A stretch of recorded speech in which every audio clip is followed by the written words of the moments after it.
Apa kabar semuanya? Pasti semua baik-baik saja kan? Seperti terpampang jelas di hadapan saya hari ini.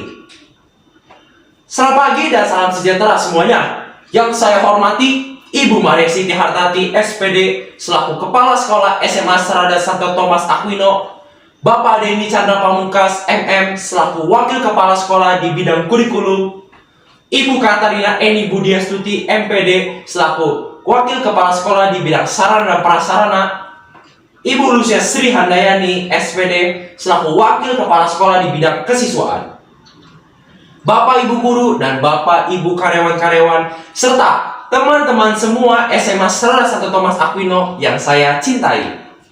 Pertama-tama marilah kita panjatkan syukur kepada Tuhan Yang Maha Esa, karena atas limpahan berkat dan karunia-Nya kita semua dapat berkumpul di sini dalam keadaan sehat dan baik apa adanya.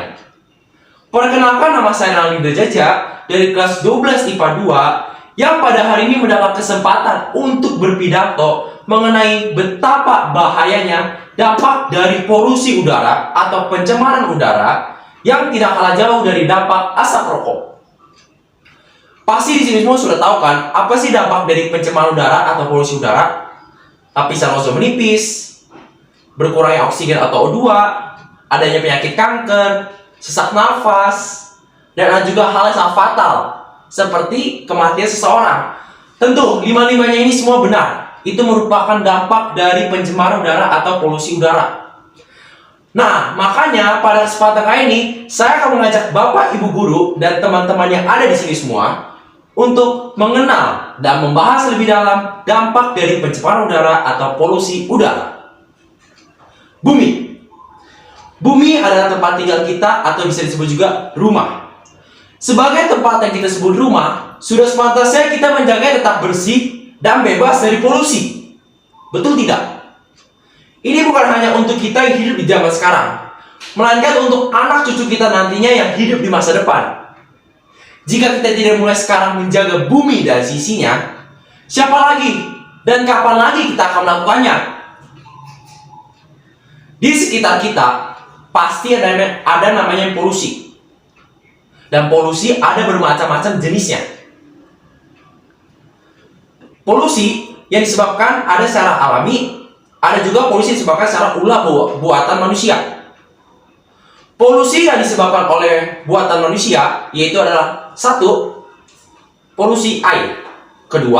Polusi tanah. 3. Polusi udara. 4. Polusi suara. Dan yang terakhir adalah polusi cahaya. Terkadang banyak sekali masyarakat Indonesia, masyarakat sekitar, bahkan masyarakat di bumi ini mengabaikan banyak polusi.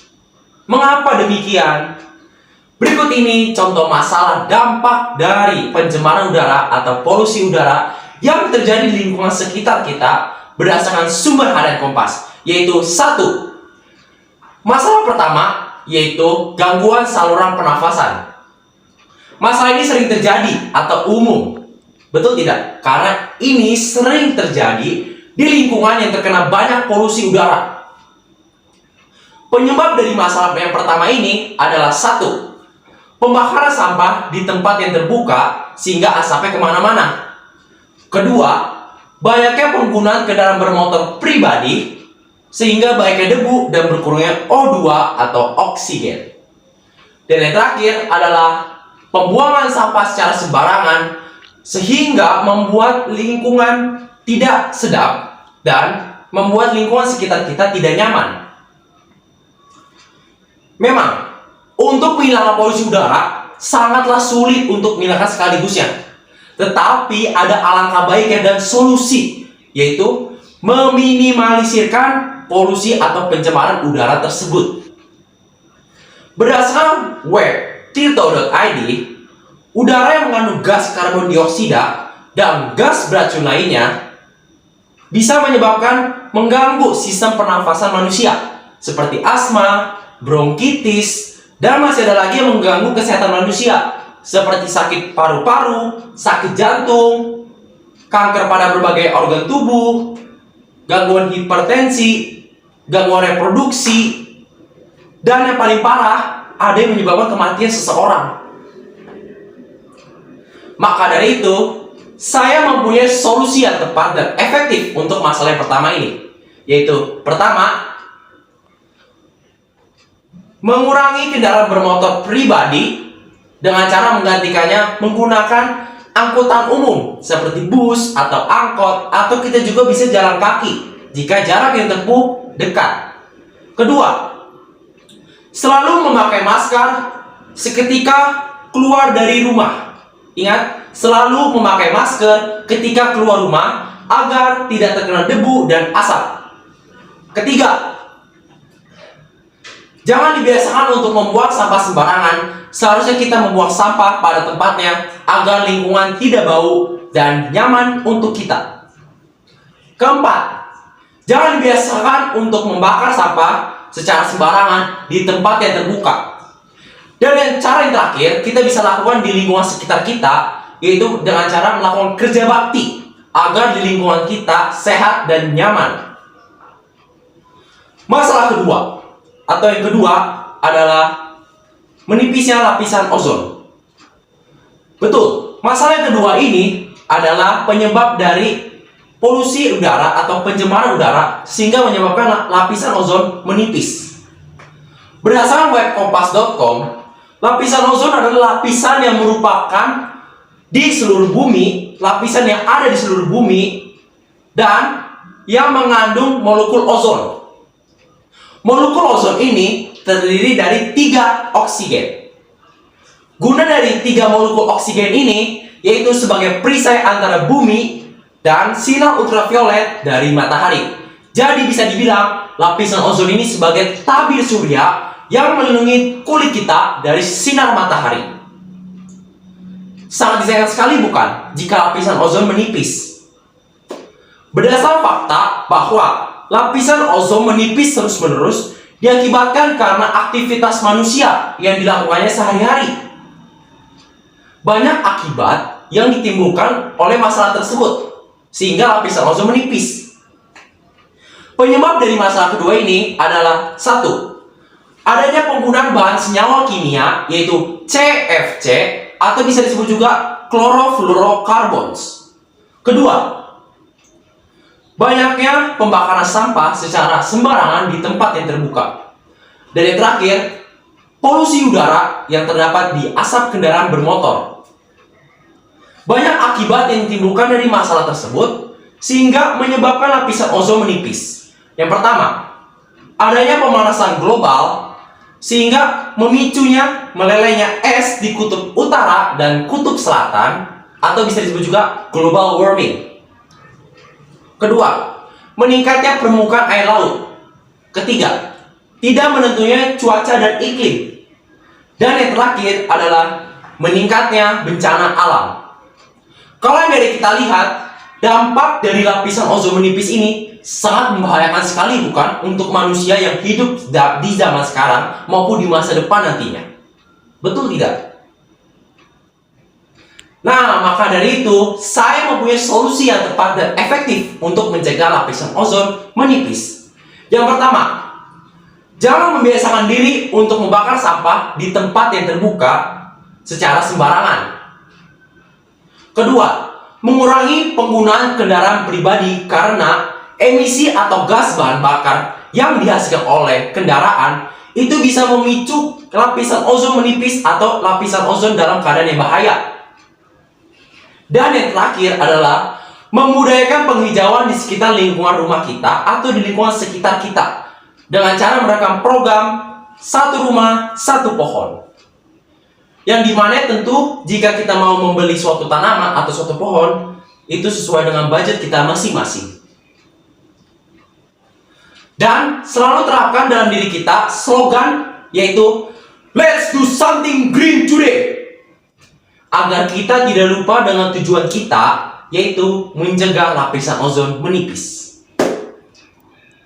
Masalah yang terakhir atau masalah yang ketiga adalah nyawa hewan dan tumbuhan.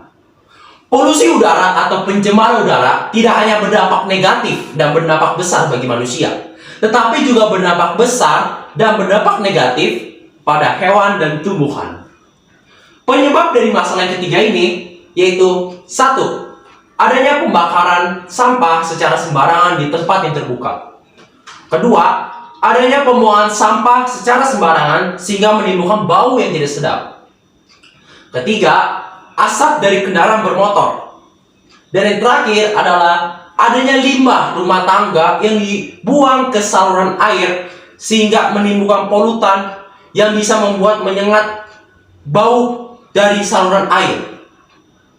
Dan itu bisa menjadi faktor pengganggu salah satu kehidupan antara hewan dan tumbuhan. Sangat disayangkan sekali bukan jika kita melihat perihal atau tentang ini. Menurut web tirto.id, bagi hewan, polusi atau pencemaran udara dapat memicu asma, mempengaruhi paru-paru hewan, dan mengakibatkan suatu kematian pada hewan. Sedangkan bagi tumbuhan, polusi atau pencemaran udara dapat 1. Mengganggu proses fotosintesis karena adanya penurunan klorofil yang diakibatkan oleh tingginya polusi udara. Kedua, gangguan yang menghalangi alternasi ke nutrisi yang ada di sekitar tanah tumbuhan. Dan yang terakhir adalah berdampak besar pada morfologis dan fisiologis tumbuhan. Menurut pendapat ahli Zakaria tahun 2013, pencemaran udara dapat mengakibatkan suatu perubahan yang menyebabkan fisik maupun kimia, serta juga bisa menyebabkan atau mengakibatkan perubahan fisiologis atau stres fisiologis, dan bisa mengancam suatu kehidupan makhluk hidup seperti tumbuhan dan hewan. Jadi bisa dibilang polusi atau pencemaran udara terhadap hewan dan tumbuhan sama bahayanya dampak polusi udara atau pencemaran udara terhadap manusia. Jadi tidak ada bedanya, tetap saja sama berbahaya bagi hewan, tumbuhan maupun manusia. Maka dari itu saya mempunyai cara yang efektif atau solusi yang tepat untuk masalah yang ketiga ini, yaitu 1. Selalu membuang sampah pada tempatnya. Kedua, melakukan kerja bakti di sekitar lingkungan untuk membersihkan saluran air dan membersihkan sampah yang ada di saluran air. Ketiga, dilarang jangan pernah dibiasakan untuk membakar sampah secara sembarangan di tempat yang terbuka. Dan yang terakhir adalah menolong hewan liar yang ada di sekitar lingkungan dengan cara memberi makan atau minum atau bahkan tempat tinggal untuk mereka bertahan hidup. Wah, ternyata banyak sekali ya dampak dari polusi udara atau pencemaran udara yang tidak kalah jauh dari dampak asap rokok. Jadi masih mau membuat bumi ini makin hancur dan rusak akibat perihal perilaku manusia yang membuat polusi udara atau pencemaran udara meningkat.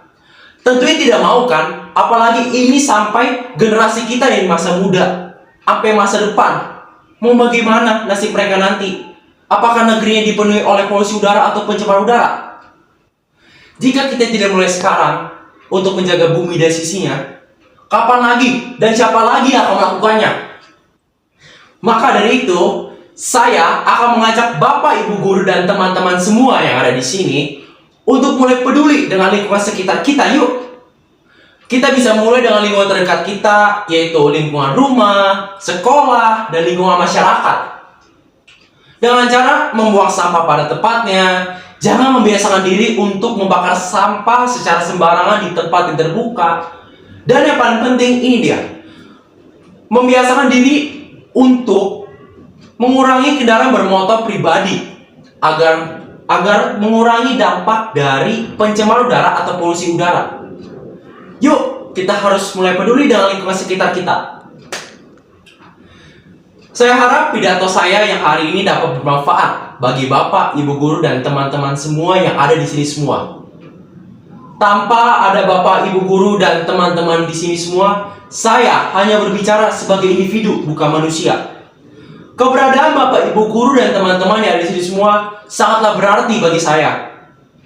Jika ada kata-kata saya yang kurang berkenan di hati Bapak, Ibu guru dan teman-teman yang ada di sini semua, saya ucapkan mohon maaf sebesar-besarnya. Terima kasih atas perhatian Ibu Kepala Sekolah SMA Serada Santo Thomas Aquino, Bapak Ibu Guru Wakil Kepala Sekolah, Bapak Ibu Guru, dan Bapak Ibu karyawan-karyawan, serta teman-teman semua SMA Serada Santo Thomas Aquino. Selamat pagi dan salam sehat semuanya. Saya Renaldi Indrajajah dari kelas 12 IPA 2 pamit undur diri. Salam sejahtera.